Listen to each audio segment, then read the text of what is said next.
श्री स्वामी समर्थ। आज आपण आलोय डोंबिवली वेस्टला। लास्ट टाइम मी जो व्हिडिओ बनवला होता ना, गणपतीवाले म्हणून दुकान आहे डोंबिवली ईस्टमध्ये, शाडू मातीचे गणपती भेटतात तिथे।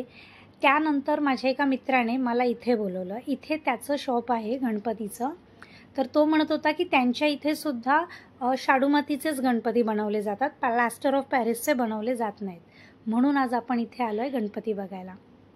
हे बघा, हा त्यांचा बोर्ड आहे, याच्यावर फोन नंबर आणि ॲड्रेस दोन्ही मेन्शन आहे।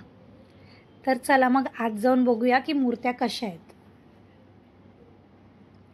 आम्ही आत आलो ना तेव्हा बऱ्याच मूर्त्यांचं काम चालू होतं। हा दादा इतक्या सर्रास आणि इतक्या इझिली मूर्तीला आकार देत होता, म्हणजे त्याचा हात इतका बसलेला आहे ना की ते प्रॅक्टिस शिवाय शक्य नाही। खूप छान वाटत होतं। हा बघा, हा माझा मित्र आहे अमोल राणे म्हणून। त्याने मला इथे इन्व्हाइट केलं होतं, पण इथे येणं म्हणजे खरंच छान वाटतंय। तो जितका चांगला आर्टिस्ट आहे ना, तितकाच चांगला माणूस पण आहे। मला त्याला भेटून खूप खूप बरं वाटलं, त्याचं काम बघून पण बरं वाटलं। हा बघा, ही मूर्ती अजून पूर्ण नाही झाली आहे, म्हणजे कलर देऊन, तरी इतकी सुंदर वाटते। कलर पूर्ण झाल्यानंतर या मूर्तीचं रूप काय वेगळं असेल।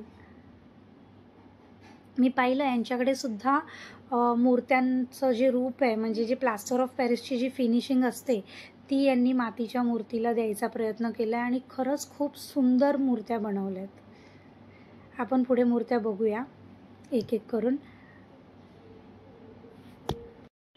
ओके, जसं मी तुम्हाला सांगितलं होतं की मी माझा गणपती जो आहे घरचा, तो आषाढी एकादशीच्या दिवशी बुक करते। सो आपला गणपती बाप्पा बुक झालेली आहे मूर्ती, पण मी त्याचा व्हिडिओ यासाठी नाही केला बुक करतानाचा, की माझी इच्छा आहे जे माझे फॉलोवर्स आहेत किंवा जे सबस्क्रायबर्स आहेत त्यांनी माझ्या घरी येऊन माझ्या गणपती बाप्पाचं दर्शन घ्यावं। So you all are invited. प्रयत्न करा माझ्या घरी येऊन गणपती बाप्पाचं दर्शन घेण्याचा। आता आपण पहिले इथले गणपती बघू, नंतर मी फॉर्मल इन्व्हिटेशनचा व्हिडिओ बनवीनच।